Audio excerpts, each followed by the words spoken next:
Citi News.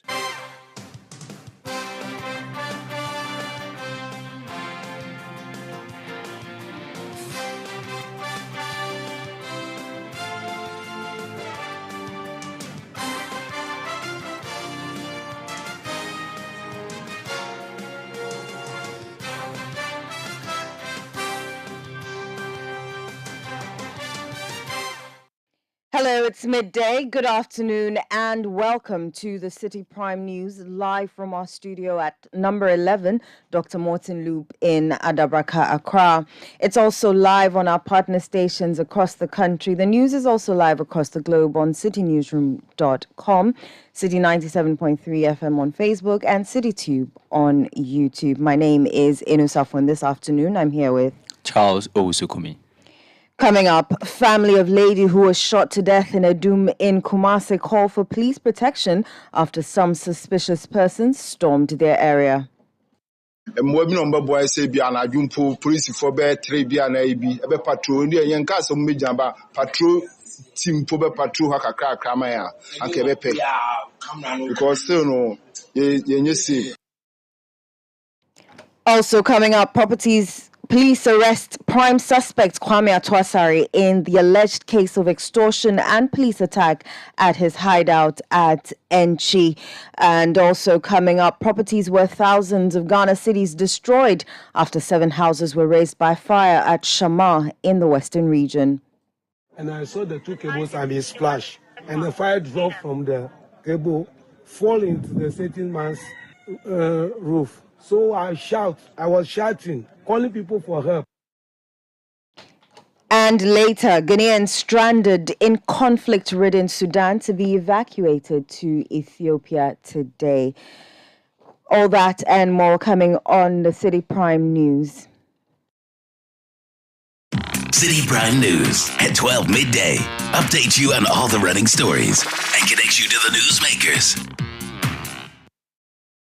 Many thanks for joining us. Let's start from the Ashanti region, where the family of the young lady who was allegedly shot dead at Edum by her boyfriend, who is a police officer, is calling for police protection following the arrest of the prime suspect. The suspect, Ahmed Chumesi, was arrested last night from his hideout at Setre near Efijase in the Ashanti region, following a special operation by the police service. The family is alleging that some unidentified persons stormed their area on Sunday night in a suspicious manner, which compelled many of them to abandon their homes. They fear the persons may be linked to the suspect and could harm any of them if measures are not taken to protect them. Yao Ofuri is an uncle to the deceased. We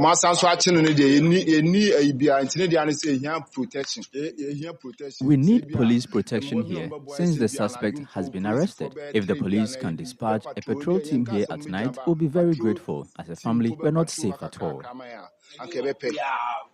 Because still no, you see, Yao Furi is an uncle of the deceased Victoria Dapa, allegedly shot and killed by a police officer at Edum in Kumasi. Meanwhile, criminologist and a lecturer at the Department of Sociology at the Kwame Nkrumah University of Science and Technology, Dr. Jones Opokuwari, has admonished the police service to deploy all available means to find justice for the family of the deceased, to restore the integrity of the service, especially in cases where personnel of the service are involved.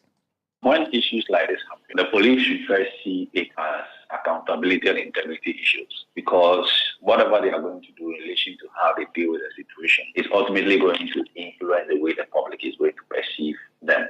So immediately such issues involving their men, especially when it comes to committing ultimate crimes like murder, it raises the question of accountability and integrity, especially in the eyes of the public. So they should be able to deploy all the resources within their arsenals and use it to solve such cases and bring finality to these cases, and also ensure that the public have some form of accountability, and in so doing, restore their integrity.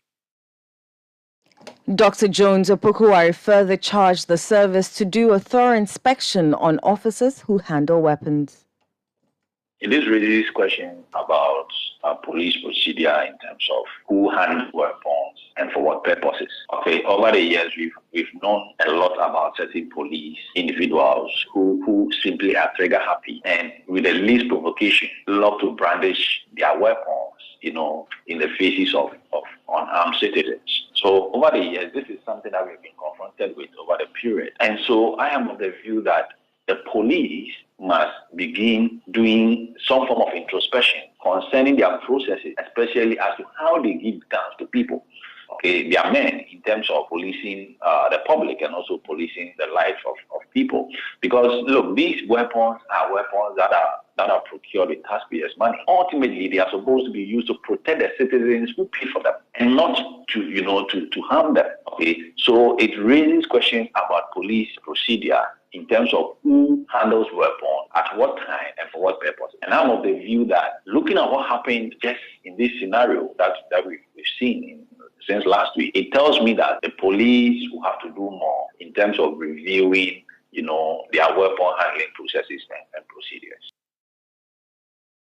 That was a criminologist and a lecturer at the Department of Sociology at the Kwame Nkrumah University of Science and Technology, Dr. Jones Opokuwari. He was talking about the family of the young lady who was allegedly shot dead, and the police officer who's now a suspect, Amichumasi, was arrested last night from his hideout at Setra near Efijase in the Ashanti region following a special operation by the police service. He charged the service to do a thorough introspection on officers who handle weapons. Still on police officers, however, though, police have arrested the prime suspect in the alleged case of police attack and extortion at Axim in the Western region. The suspect, Kwame Atuasare, who was declared wanted by the police following the emergence of a viral video that showed a group of men assaulting police officers, was reportedly arrested at Enchi. According to sources, the police in Enchi are taking steps to transfer the suspect to Axim for further investigations.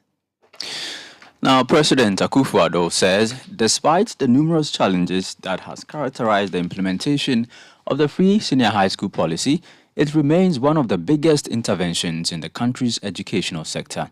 Nana Akufo-Addo says the policy has broken barriers in many homes and society. Speaking at the World Book Capital 2023 in Accra, Nana Akufo-Addo urged parents to inculcate the habit of reading in their children. To deepen our collective actions to make progress on the 2030 Sustainable Development Goals. The World Book Capital is also a catalyst for investment for Ghana's creative and cultural sector. It will enable this growing sector to provide more decent jobs for our young men and women. The power of books and reading must be the cornerstone to achieve a more inclusive, equitable, and peaceful society. A recent joint UNESCO and African Union report suggests that although many countries in Africa are taking giant steps to ensure inclusive and quality education for all, too many children are still being left behind. At the primary level, the report suggests that 1 in 5 primary-age children are not in the classroom, while 6 in 10 adolescents are out of school due to several interlinking factors. Again, 58% of upper secondary level age children in sub-Saharan Africa do not attend school. This is a scenario that is completely unacceptable. The government of Ghana, recognizing the need to address barriers to access, equity, and inclusivity in all aspects of societal life, has taken several noteworthy actions in recent years. The making of secondary education in our public schools free, the provision of more schools and STEM centers across the country, the introduction of adaptive curricula at all levels, and improving the quality of the teaching profession. Government has also implemented digital solutions that are helping to promote an inclusive, just, and sustainable society. That was President Akufo-Addo. Now, the Ministry of Foreign Affairs says the evacuation of Ghanaians from Sudan has begun. Sudan has been gripped by a deadly conflict between the Sudanese armed forces and the paramilitary rapid support forces, resulting in avoidable casualties in the past week. At least 400 people are reported to have been killed, with many others injured. According to the ministry, their officials and consular officers in Ethiopia are working to get Ghanaian nationals who are stranded in Sudan to safety. In an interview with the media, the Deputy Foreign Affairs Minister Kweku Amprachum Sapon said all Ghanaians living in Sudan have been accounted for.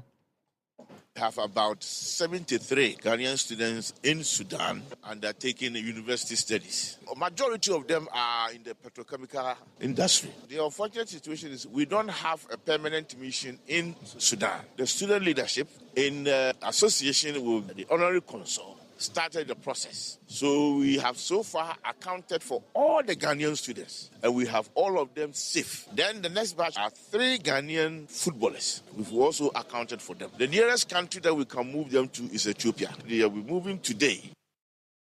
That was the Deputy Foreign Affairs Minister Kweku Amprachum. Now, economist Courage Boti is urging managers of the economy to accelerate discussions with its bilateral partners to ensure the country secures an International Monetary Fund economic bailout as quickly as possible. This comes on the back of recent data from the 2023 IMF Regional Economic Outlook Report for Sub-Saharan Africa that Ghana's net international reserves will end 2023 at nearly 3 weeks of import cover.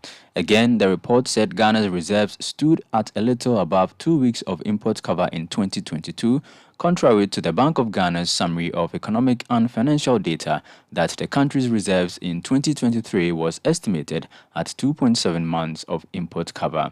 Describing the situation as quite alarming, in an interview with Citi News, Courage Boti called for urgent steps to be taken to restore the country's reserve buffers. Given the Bank of Ghana governor alluded to some 1.5 months towards end of year last year, I am not surprised the IMF is reporting 0.7 months of import cover, really. And it will pretty much be in line. I think the saving grace for us at this point in time is that we have suspended external debt service, which means less pressure from that side. And then the main trigger of the depreciation we saw last year, which was portfolio reversals, is not happening a lot this time round. And the reason is this: the domestic debt market is just gone quite muted, and activity is just not happening.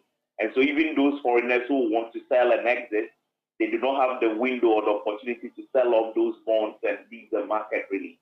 And so you are not seeing a lot of activity on that front. And the Bank of Ghana's intervention so far has been to the other segments of the market, like the PCCs and stuff, who need some liquidity to keep importing oil, really. So the situation is quite dire. When the finance minister said, if we do not get a deal by end of March, the economy could collapse, I didn't think he was lying, and I don't think he is lying even today. Probably it is some of these things like the suspension of interest and then the inability of these foreign investors to exit that is making the situation look better than it should have been. But the reality is that we have a balance of payment crisis that needs dealing with. That was economist Courage Boti. You're still listening to the Citi Prime News, coming to you live from our studios at number 11, Dr. Morton Loop in Adabraka, Accra. Stories we've brought you so far: family of a lady who was shot to death in a dome in Kumasi call for police protection after some suspicious persons stormed their area. Also, police arrest the prime suspect, Kwame Atuasari, in the alleged case of extortion and police attack, and they have arrested him at his hideout at Enchi. We also brought you a story where Ghanaians stranded in conflict-ridden Sudan will be evacuated today to Ethiopia. This is still the Citi Prime News, coming to you live from our studios at number 11 Dr. Morton Loop in Adabraka, Accra. Still to come, properties worth thousands of Ghana cedis destroyed after 7 houses were razed by fire at Shama in the Western region. Stay with us. Citi Prime News at 12 midday. Update you on all the running stories and connects you to the newsmakers. Marrying the city's most beloved billionaire, she believed she had hit the jackpot and was on her way to live the soft life she always dreamt of. But that's when it gets darker. And I'm not sure say your husband to go or be if you hear the filler way I get for your dog. I still have your underwear in my office drawer. Watch Adipa as she navigates the glamorous and gloomy world of the rich and powerful in the all-new drama series, The Billionaire's Wife. The Billionaire's Wife, only on Showmax. Sign up at showmax.com. With another big game on the horizon, the Citi sports team is back with the EPL Roadshow. On Wednesday, April 26th, join us at the Cosmopolitan at Earl Bean Plaza, opposite the Fiesta Royal Hotel at 7 p.m. as Manchester City host Arsenal in a season-defining encounter. And that is a goal worthy of opening the scoring in any Premier League Will it match. be Thomas Partey and Arsenal, or will it be Erling Haaland and Manchester City with the bragging rights at the end of 90 minutes? Oh, and the goalkeeper Sarah's passed it straight to Mahrez. Haaland for the hat-trick! Haaland scored the hat-trick! Stop by after work. Let's enjoy some grills, drinks, and football banter with the Citi Sports crew. The EPL Roadshow on Citi FM is powered by the Citi Sports team with support from the Cosmopolitan. Oh, that's a wonderful goal! Crossing, 1-0. Well, it came from nowhere. It's creamy, creamy plus, delicious milk, creamy plus for you. Creamy Plus is a delightfully delicious option whenever and wherever the occasion calls for milk. For your quick meals on the go or quality time at the dining table, jazz up your favorite Gary soakings, mashed kinky, cereals, and all hot and cold beverages with a creamy, protein-rich, healthy option of milk. Creamy Plus evaporated milk with vegetable fat is all you need to stay on the go. Creamy Plus evaporated milk is now available in a shop near you. For bulk purchases, please contact Les Farm Distributors at Medina Ritz Junction on 0501 682 522, or Grace has found us at Akuko Photo Dansoman on 0245 162 747. Creamy plus for you. Creamy Plus evaporated milk. This message has been vetted and approved by the FDA. Citi Prime News at 12 midday. Update you on all the running stories and connects you to the newsmakers. Yeah, welcome back. Let's go to the Western region where properties worth thousands of Ghana cedis have been destroyed after 7 houses were razed by fire at Shama in the Western region. Let's go over the phone lines and speak to our Western regional correspondent, Akwasi Eje Enim. Akwasi, thanks for joining us. What time exactly do eyewitnesses say the fire started? Hello, Akwasi. Unfortunately, we are unable to establish connection with our Western regional correspondent, but we will try and get to him so that we can get more information on this story.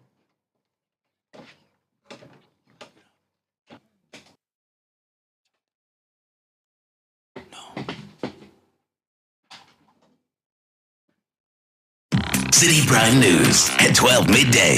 Update you on all the running stories and connects you to the newsmakers. With another big game on the horizon, the Citi sports team is back with the EPL Roadshow.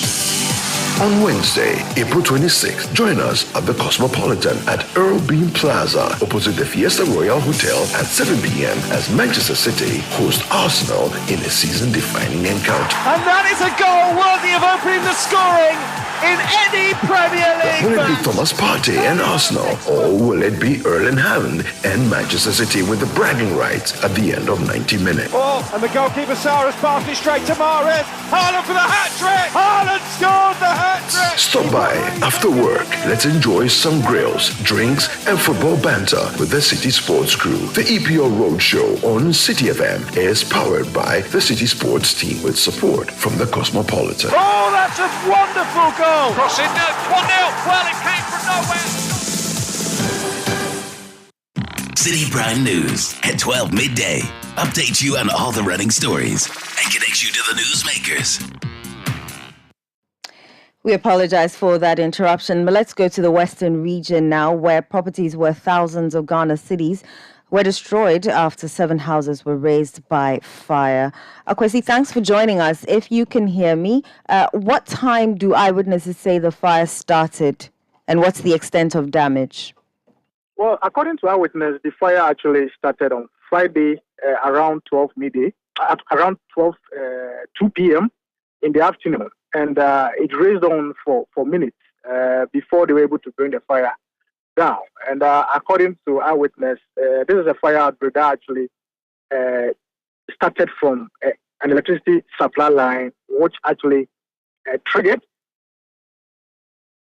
according to them, the wind was a bit high, and so the cables sort of clashed, and then it triggered fire.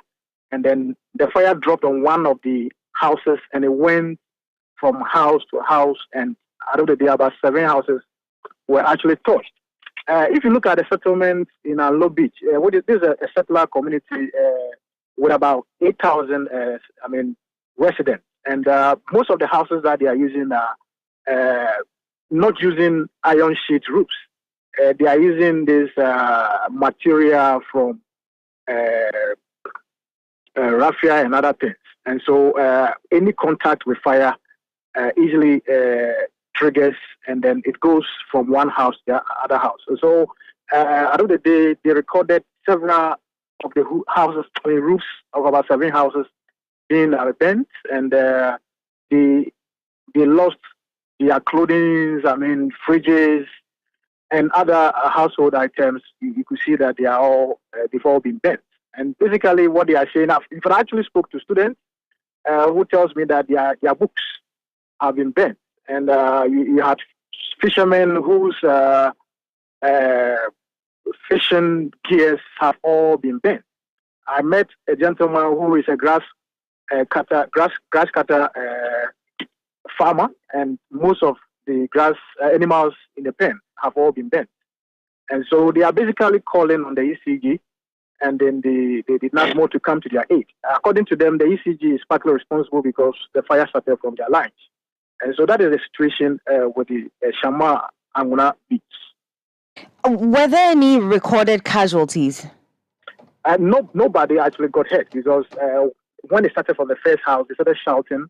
And so the information went around, and people actually managed to stay away from the fire, the raging fire. And so there was no injury, but a lot of properties have been destroyed, including people's roofs and people's businesses.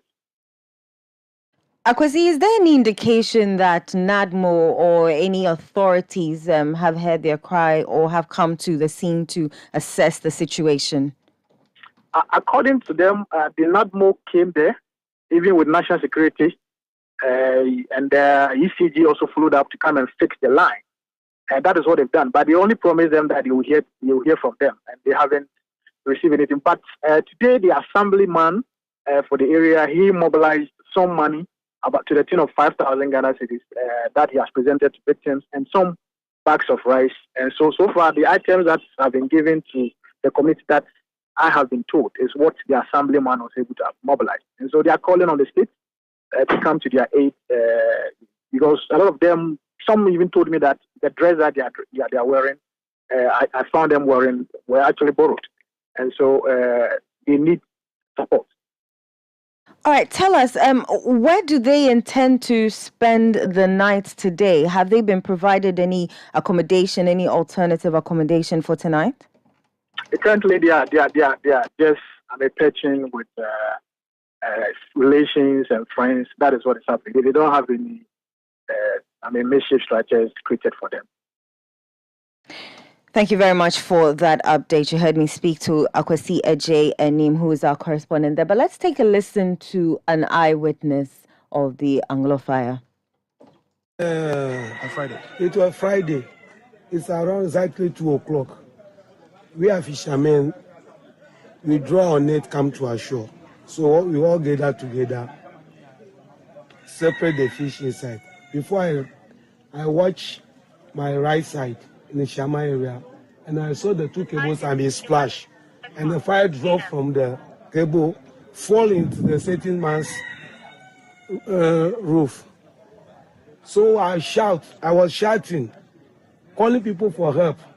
When they came, another one to the same. So I'm also running to the other side. And we finished that when we go to the third compound, that I was also hearing that the fire was coming to my also house. So because of electricity, that's why these things happen. Because our cables are not in good positions. But the ECG is not coming to do maintenances. But what they are doing is to come for their bills. So that brings the fire. It's not nobody who is monging fish where the fire come. Through the electricity cables, that's where the fire come to Angra Beach. So what do you want right now? What we want, I myself, they have to come and repair my roofing. Even the walls of my roofing, too, the wall is weak. So I need my cement and alabaster sheets. And that was a victim of a fire outbreak at Anglo community of the Shama district in the Western region. Earlier, you heard me speak to our Western regional correspondent, Akwasi Ejay Anim. Charles has some more stories. Yes, motorists who ply the Fufoso Solar Road in the Savannah region want authorities to commence repair works on the stretch to prevent further deterioration. The road is fast deteriorating because of years of neglect, a situation residents describe as worrying. Citi News' Savannah regional correspondent Richard Fogo takes a look at the impact of the road and its deterioration on the motorist. The 247.5-kilometer Fufusu Solar Road was commissioned by former President John Dramani Mahama in August 2015 at Larbanga to the relief of many in the Savannah region and beyond. The road provides a link between Wa, the capital of the Upper West region, and Tamale, the capital of the Northern region. The $166 million project, funded by the African Development Bank, also had auxiliary infrastructure added to it. Apart from the construction of the road between Fufusu and Sola, key socioeconomic infrastructure such as schools, health centers, clean water, markets, and lorry parks were provided. Access to clean drinking water provided under the project also helped eliminate waterborne diseases such as guinea worm, which was prevalent in the area. But in less than 10 years after its construction, motorists who ply the road are increasingly getting worried over its fast deterioration. While the section between Fufusu and Larbanga can be said to be in a good state, the story is different between Larbanga and Sola. Long stretches of that section of the road are nearly unmotorable. While some portions were washed away by rains, others were caused by the Highways Authority who had prepared the portions for repair works that has not been fulfilled. These portions, numbering over 22, are developing gaping potholes that increase travel time and cause accidents. Amidou Karim is the assembly member for Larbanga and a driver. But it's not easy. It's not easy for us. It's very difficult for us to watch. Cross the road through Damanko, Larbanga to Damanko. It's not easy. I've been getting a lot of flat tires. The cars have been involving accidents, motorbikes and even bikes. Those are riding bikes. It's not easy. It's not easy at all. How long has it been like this between here and then Solar? Oh, for the past 5 years now. Wow. Yes. And what is your wish? What do you think should be done about the road? We wish if the government would construct the road for us. Yes. Then we are suffering. Last week, an accident involved here and 2 people lost their lives. They were heading towards Kwa. And very unfortunate, the car had an accident here and they lost their lives. Some drivers who ply the road also spoke to Citi News about the worrying trend. You see the road, it's been a long time so that they didn't do the work. So as we are just suffering on the road, especially.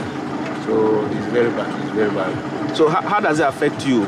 Oh, it's affect us. Even here you are standing, so many cars got accident. Even last 2 weeks, the 2 cars got an accident, just stopped there. Because the road is bad, somebody will be coming from Damongo or Tamale, you will not know that the place, water take just the end of the road. So you just come and enter behind. So it causes accident a lot of. Even actually this place, especially this place, it's caused accidents a lot. So please, I beg you, if you can help so that the road will be good for us, will be safely. So all our ties is even not good. So sometimes you have to help us. You are the government, so you have to do something so that you help us. See this on the road. The stone day will be like that. It's for their cars. It's for your cars? Yes. I want the road correct. Give us. This is a portion of the famous Sola Fufulsu Road, commissioned by former President John Dramani Mahama in 2016. This very spot claimed the lives of 2 people a couple of weeks ago in an accident, one of whom a student of the Damongo College of Agriculture. There are over 21 of these spots between Larbanga and Sola. The bad nature of the road, according to motorists, is having a toll on their businesses and vehicles. They are calling on government for urgent attention. From the Larbanga Sola portion of the Fufulsu Sora Road, I am Richard Fogo for Citi News. From there, let's come here to the Western North region, where the President Akufo-Addo has reiterated government's commitment to fix the deplorable road infrastructure of Sefirioso, capital of Western North region, by close of year. He made this known when he addressed congregants of Sefirioso Diocese of the Catholic Church during an episcopal ordination and installation of Most Reverend Samuel Nkwabuate as bishop. Our Western North regional correspondent Stanley Boadi has more in this report. Road infrastructure in the Western North region is generally not the best, a situation residents and commuters have had cause to complain of. Ironically, the region hosts some of the nation's economically viable natural resources such as gold, bauxite, cocoa, timber, amongst others. Although some of the roads are being faced, that of Sefirioso and Junase is yet to receive the needed attention. Speaking at the episcopal ordination and installation of Most Reverend Samuel Nkwabuate as the second bishop for the Sefirioso Diocese of the Roman Catholic Church, President Akufo-Addo promised to get the rules fixed. Since I'm here, and I know it is a matter of considerable concern, let me also assure residents of Sefirioso of government's commitment to completing the 13 kilometers of Sefirioso town roads.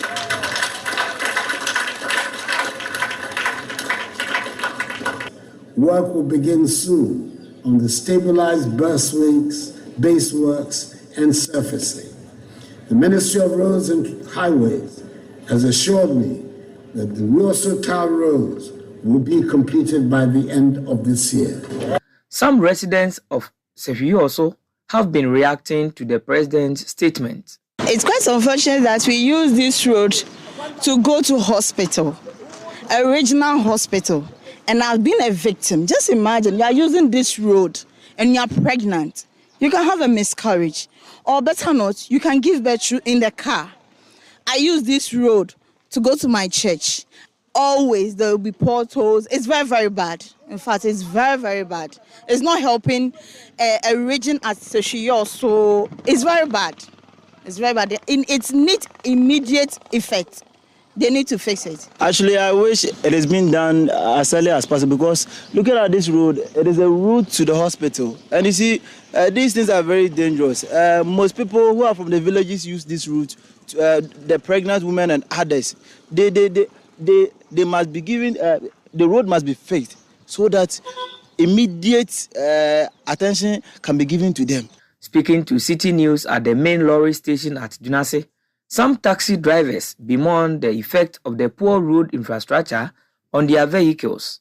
They are not kind of any na ekwane de nye potholes ulo dukwa na akwa ubojo dukwa hwa na atwe ufiri yoso ekwa kestan wan kwane nye ufiri yoso ukola ECG wa tete kwane de tutu kwa hospital kwan pa nipa yare kwa de ko hospital wono onu so tutu rough nti nipa yare kwa na so be fa drop kwa na tutu yan pese be ko ti ese na na do so aba be hye ye boadie eni da no so o maye maye na yenso ya ninye ye bra wo ha fi se tire be to ene niema pass be to ka ho ye bre titu otimi ye adom na oye tan rose ma ye ni be pa ye gini di so obeye o hye boss obeye nko ade ye gitum so obeye.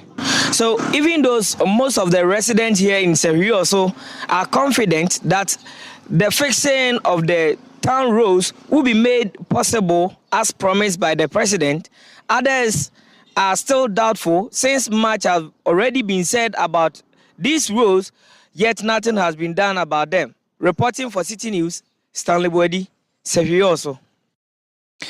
Now let's go to the Eastern region. The president of the Regional House of Chiefs and corner of Menya Krobo traditional area, Nene Sakiti II, has called on traditional leaders and residents within the Krobo enclave and the entire Eastern region to desist from violence, mob justice, and resort to the courts to settle their differences. Nene Sakiti II made this call during the commissioning of the Asasewa District Court in the Upper Menya Krobo district. There is more in this report by Citi News' Neil Ni Amate Kanaku. Speaking to journalists during the commissioning of the new Asasewa District Court in Upper Manya Krobo, the president of the Eastern Regional House of Chiefs, who doubles as the corner of Manya, Nene Sakiti II, admonished all to resort to the new court for redress of all disputes such as legal, chieftaincy, lands or family, amongst others. If, for one reason or the other, there is an issue that cannot be handled in the family, today I've commissioned a court for you to go over there to take care of all your legal problems. Not only problems, but legal issues. Legal issue, it could be land, it could be your properties, it could be personal issues. Go to court, even divorce. Just go to court. Come here, and it will be resolved. The Chief Justice, His Lordship Justice Enin Yabua, delivering the keynote address, indicated that concrete measures have been instituted to address the infrastructure and human resource needed of the judicial service to improve efficiency and delivery of justice. Concrete measures have been instituted to fix, first and foremost, the infrastructure and human resource deficits, to improve efficiency and enrich the adjudication process. These and many others in the pipeline are geared towards providing an enabling environment for access to justice, the rule of law, transparency, and speedy administration of justice to thrive. These reforms, among others, seek to remove the barriers of distance, which impacts negatively on justice delivery when farmers and our brothers and sisters have to travel very far to access justice. His Lordship Justice Enin Yabua further expressed gratitude to the President of Ghana for prioritizing the infrastructure needs of the judiciary. These reforms, among others, seek to remove the barriers of distance, which impacts negatively on justice delivery when farmers and our brothers and sisters have to travel very far to access justice. With the construction and creation of this new court, we are not only bringing justice closer to the doorsteps of the people within this area, but also ensuring that justice delivery is done in a more congenial atmosphere. It is therefore natural that we register our deepest gratitude to His Excellency the President of the Republic of Ghana for his calm consideration and priority attention to our infrastructure needs. We are equally grateful to the Ministry of Local Government, Decentralization and Rural Development and the Administrator of the Disassembly's Common Fund. The new court complex for the people of Upper Manyakrobo is in fulfillment of the Local Governance Act 2016, Act 936, which says the provision of courthouses and accommodations for judges and magistrates is the responsibility of the district assemblies. The court complex was funded by the District Assembly Common Fund under the initiative of the Ministry of Local Government, Decentralization and Rural Development. The District Chief Executive for Upper Manyakrobo, Honorable Joe Sam, reading a speech on behalf of the Eastern Regional Minister, commended the vision of the Chief Justice and the government to decentralize the justice system in the country and to change the old dilapidated courthouses to world-class facilities. Local government service vision of delivering a world-class, decentralized and client-oriented service, coupled with the vision of the Chief Justice to decentralize the justice system in the country. The old dilapidated courthouse needed to see same changes which will be continuous with the justice that is being served. Today, we can all access the service of a modern courthouse where we can seek justice from Monday to Friday, not bothering about any market activities which previously prevented the court from sitting. That was a report by Citi News' Eastern Regional Correspondent Neilni Amate Kanaku. You're still listening to the City Prime News live on 97.3 City FM. My name is Inu Safo and I'm here with Charles Osukumi. Still to come, Jasahine of Amanasia suburb of Suhum in the eastern region calls for calm as skeletal parts are discovered at the palace. We'll bring you the details shortly. City Prime News at 12 midday. Update you on all the running stories and connect you to the newsmakers. No power. Another season of the Citi FM Family Consecration is here again. Your family radio station invites you to the 2023 edition of the Family Consecration Service. Let's hold ourselves in readiness as we prepare for a time of divine renewal, visitation, and restoration for our families and loved ones. Join us on Monday, 1st of May, 2023 at the Winners Chapel, Ghana, Accra, near the OA Bus Terminal Circle as we intercede and commit our families to God. It's going to be a 6-hour intense moment of prayer time for families from 6 a.m. till 12 noon. Come and let us reinforce the resurrection power of Christ, which ensures our forgiveness, healing, business breakthroughs and open doors, sound and prosperous marriages, divine blessings in career and destiny fulfillment over our families. There will also be a time for the renewal of vows for married couples. The 2023 Family Consecration Service is powered by 97.3 Citi FM with support from Citi TV. As always, the family that prays together stays together.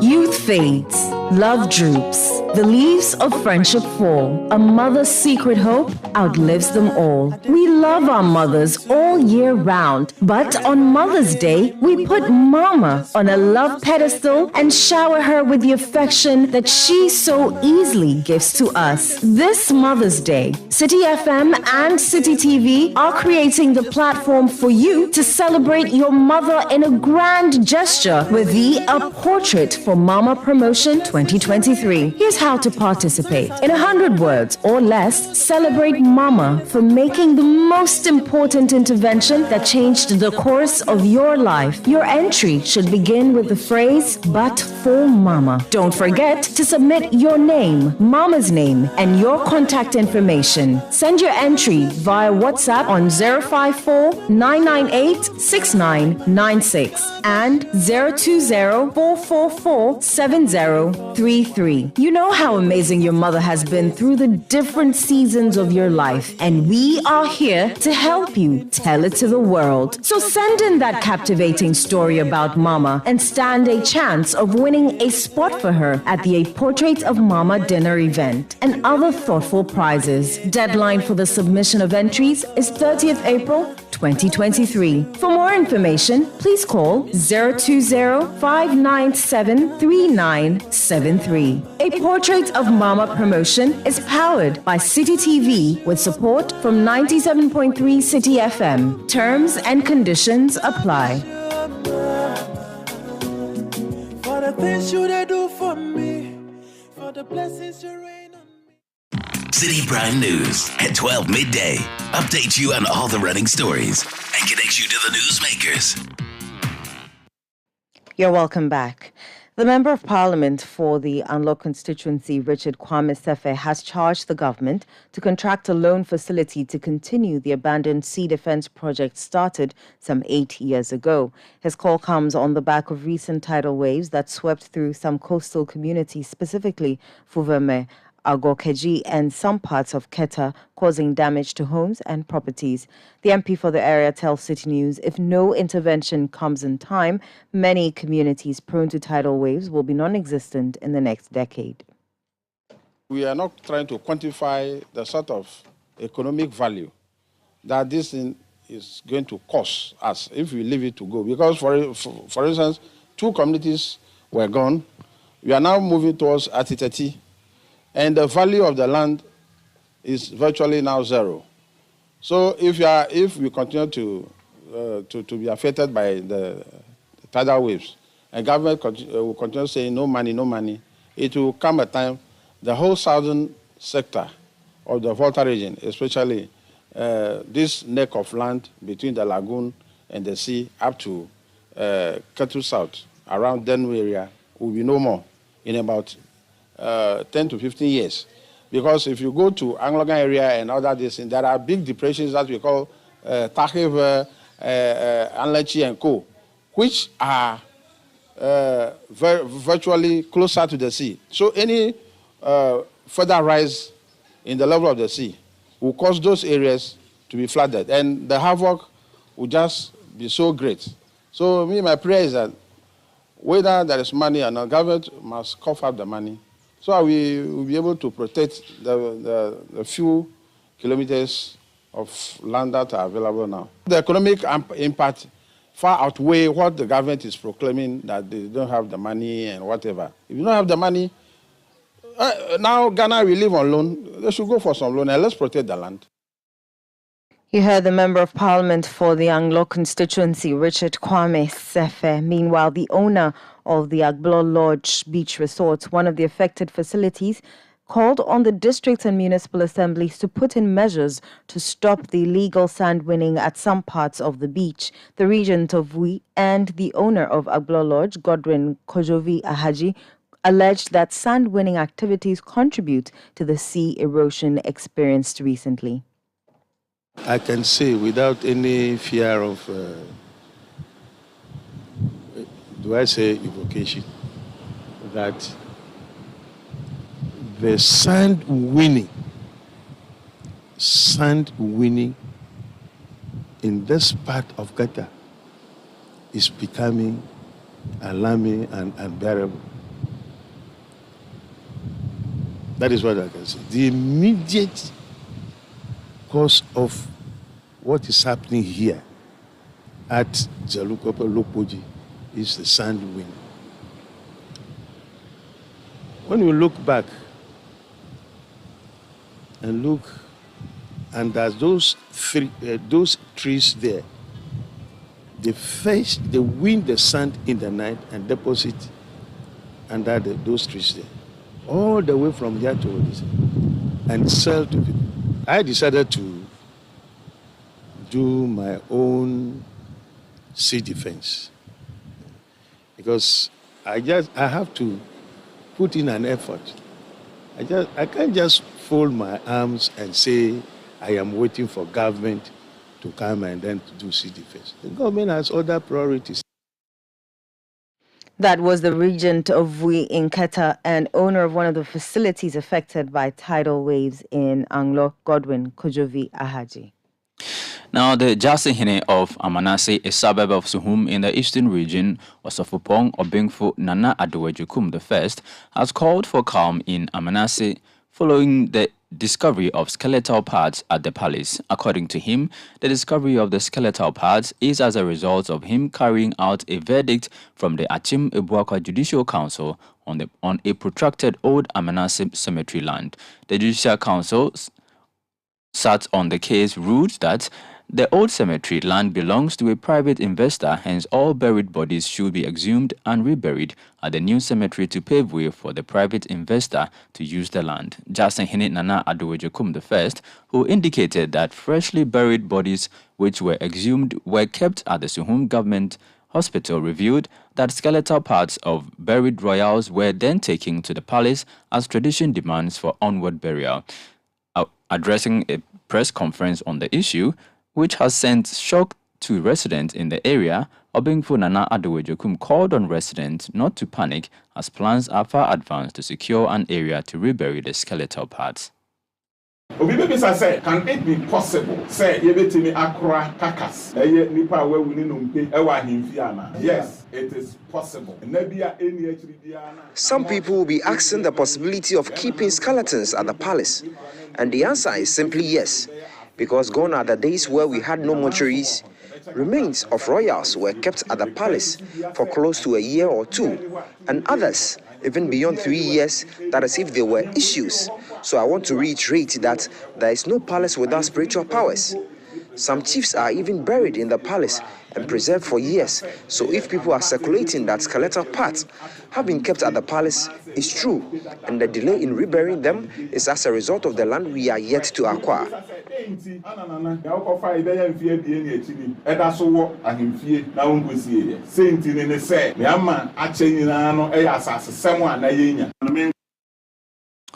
That was the Jasihine of Amanase, a suburb of Suhum in the eastern region, Osofupong, Obingfunanado Ejekum I. The National Democratic Congress is confident of winning the Kumau seat in the upcoming by-election. According to the NDC, it is unperturbed by the choice of parliamentary candidates selected by the New Patriotic Party. The NDC says it already has a candidate and thus has intensified their campaign in the area. Speaking to Citi News, the Ashanti Regional Chairman of the NDC, Augustus Nana Kwesi Andrews, said the party is hopeful of winning the Kumau seat because they have a better track record in the area as compared to the NPP. He also accused the government of only constructing the roads in Kumau because of the by-election, while dismissing assertions that the NDC is sponsoring an independent candidate. We have our own parliamentary candidate who is going unopposed, and we are ready for the seat. This seat, I'm going in as I'm going for election 2024. That's going to be my benchmark. So I'm very determined that we are going to pull surprises and we are going to take the seat. You know one thing, now the MPP is afraid of us. Now they are saying that we are sponsoring an independent candidate. Whatever I have to do to win that community seat, I'm going to do it. And as we are talking now, we have men at the grounds. We've gone there several times, and the NDC is united now to face MPP 2024 and this by elections. We've been on the ground because they are afraid. Now look at the way they are moving into the constituency. They've done nothing at Kumawu. Now they are making Kumawu roads. That's shameful of them. So if the late MP hasn't passed, will they do that road? And as we are talking, when we are going to Kumawu, we have a lot of things to say. We've done hospitals, we've done schools, we've done water projects at Kumawu. Major development in Kumawu constituency was being done by the NDC. They've done nothing, and now they are afraid. And as I'm saying, we are going to these elections for good. We are going to take the Kumawu seat. You heard the Ashanti Regional Chairman of the NDC, Augustus Nana Akwesi Andrews. Now, former Minister of Environment, Science and Technology, Professor Frimpong Boateng, has reacted to an interview granted Citi News by private legal practitioner and member of governing New Patriotic Party, Gabby Ochre-Darko, insisting Mr. Ochre-Darko interfered with the work of the Interministerial Committee on Illegal Mining. Mr. Ochre-Darko, in the referred interview, indicated that he only acted as the legal representative of the said mining company and never sought to interfere in the activities of the Interministerial Committee. My colleague Charles Osukumi has been studying that letter. What else has Prof been saying? So, this portion of the statement speaks directly to Mr. Gabby Ochre-Darko. It says, Mr. Gabby Ochre-Darko, it is laughable that you claim to have called me to seek information on your client. If you needed information, you could have called the Minerals Commission. I did not operate a mining information services. You called to tell me that your client had a valid mining license and all necessary permits. I told you that Heritage Imperial Company Limited did not possess documents permitting it to undertake active mining. That notwithstanding, through your intervention, the Chinese who were arrested were released by the task force. The many soldiers who were providing security service to your client's company attacked the Interministerial Commission on Illegal Mining Task Force team and damaged the vehicle carrying journalists who were covering the Interministerial Committee on Illegal Mining Operations. Even if your client had all licenses and permits, with the distraction that they caused, not only should they have been stopped from operating a mining company indefinitely, but they should also have been prosecuted, probably jailed, made to reclaim the land, vegetate it, and clean the water bodies. Well, that was excerpts of the letter that former Minister of Environment, Science and Technology, Professor Frimpong Boateng, wrote to Gabby Ochre-Darko. He insists that Gabby Ochre-Darko interfered with the work of the Interministerial Committee on Illegal Mining. Well, that's it for the Citi Prime News, which came to you live from our studio in Adabraka in Accra. My name is Eno Safo, and I was here with Charles Osukumi. For more news, log on to our website, citynewsroom.com. Thanks for tuning in. Citi News.